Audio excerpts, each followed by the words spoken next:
Coming எபிசோடுக்குரிய ஒரு சூப்பரான அட்டகாசமான ப்ரோமோ ரிலீஸ் பண்ணியிருக்காங்க. வீடியோக்குள்ளே போகிறதுக்கு முன்னாடி நம்ம சேனலை லைக் அண்ட் சப்ஸ்கிரைப் பண்ணி சப்போர்ட் பண்ணுங்கள். வீடியோ வந்துட்டு நல்லாவே இருக்குது. ஃபஸ்ட்டு சீனில் வந்துட்டு அபிராமி வந்துட்டு சோகமாக உட்காந்துட்டு இருக்காங்க. அந்த இடத்துக்கு வந்துட்டு மீனாட்சி, அத்தை நீங்கள் சாப்பிடவே இல்லைல்ல, வாங்க அத்தை சாப்பிட அப்படின்னு சொல்லி கூப்பிட, இல்லைம்மா மீனாட்சி எனக்கு பசிக்கலை, நீ போய் சாப்பிட அப்படின்ற மாதிரி சொல்லிடுறாங்க.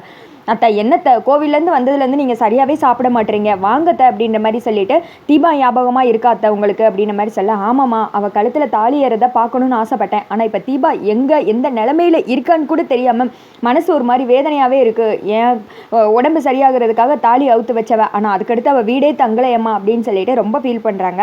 அத்தை அதான் கார்த்தி சொன்னார் இல்லையா, தீபாவை கண்டுபிடிச்சி கூப்பிட்டு வந்துடுவேன்னு, ஏன் அத்தை நீங்கள் ஃபீல் பண்ணிட்டு இருக்கீங்க, வாங்க அத்தை சாப்பிடுங்க அப்படின்ற மாதிரி சொல்ல, மீனாட்சி என்னை புரிஞ்சுக்கோ மீனாட்சி, இப்போ எனக்கு பசிக்கலை அப்படின்ற மாதிரி சொல்லிடுறாங்க. அடுத்து வந்துட்டு அபிராமி சாப்பிடலன்னு சொல்லிட்டு அப்படியே போய் கார்த்திக்கிட்ட சொல்லிடுறாங்க மீனாட்சி. உடனே வந்துட்டு கார்த்திக்கு கஷ்டமாயிடுது. சரி அண்ணி நீங்கள் சாப்பாடு எடுத்துட்டு வாங்க, மற்றதை நான் பார்த்துக்கிறேன் அப்படின்னு சொல்லிட்டு கார்த்தி கீழே வராங்க. கூடவே சேர்ந்து கீதாவும் வராங்க. அம்மா சாப்பிட்டீங்களா அப்படின்ற மாதிரி கேட்க, இல்லைப்பா எனக்கு பசிக்கலை, நான் அப்புறமா சாப்பிட்டுக்கிறேன் அப்படின்னு சொன்னதுமே, பசிக்கலையா இல்லை மனசு சரியில்லையா அப்படின்ற மாதிரி சொல்ல அபிராமி வந்துட்டு அமைதியாகவே இருக்காங்க.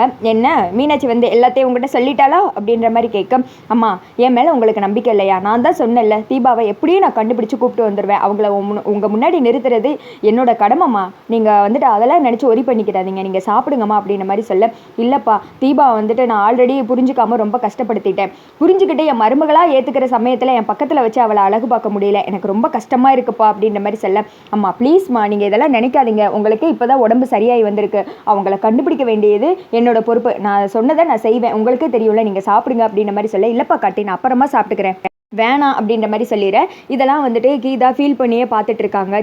தீபாக்காக இப்படி எல்லாரும் உருகுறாங்களே அப்படின்னு சொல்லிட்டு ஒரு மாதிரி கண்ணில் கண்ணீர் வந்து அப்படியே பார்த்துட்டு இருக்க.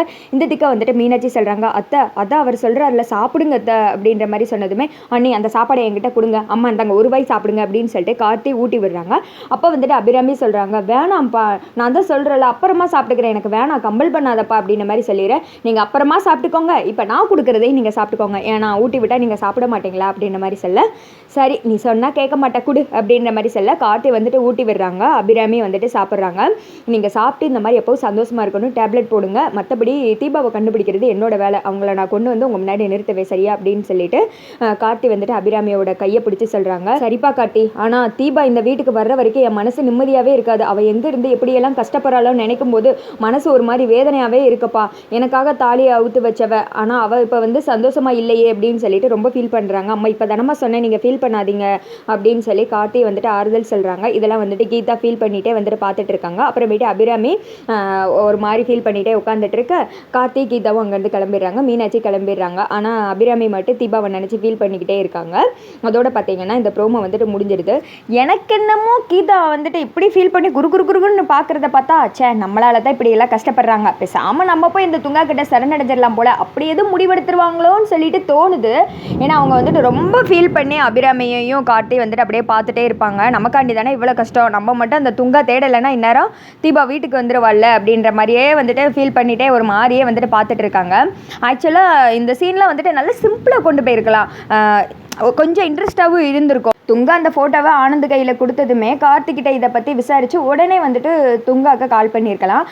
எங்கள் வீட்டிலே தீபான்ற ஒரு பொண்ணு வந்துட்டு இப்படி தான் இருப்பாங்க, நீங்கள் கீதான்ற ஃபோட்டோ கொடுத்ததுமே எனக்கு ஷாக் ஆகிடுச்சு, என்னடா எங்கள் வீட்டு மருமக மாதிரி இருக்காளேன்னு சொல்லிட்டு, என் தம்பியோட ஒய்ஃபு தீபா தான், ஆனால் ஒரு மலையில் விழுந்து இப்போ வந்துட்டு தேடிட்டு இருக்கோம் அப்படின்ற மாதிரியே வந்துட்டு சிம்பிளாக முடிச்சிருக்கலாம். துங்காவும் சேர்ந்து அப்போ இது கீதா தான் இல்லை தீபா தான் அப்படின்னு சொல்லிட்டு அவனுக்கு தெரிஞ்சிருக்கும். அதை விட்டுட்டு சுற்றி எங்கிட்டோ போய் வந்துட்டு கேரளா மலையை சுற்றுற மாதிரி சுற்றிட்டு இருக்காங்க.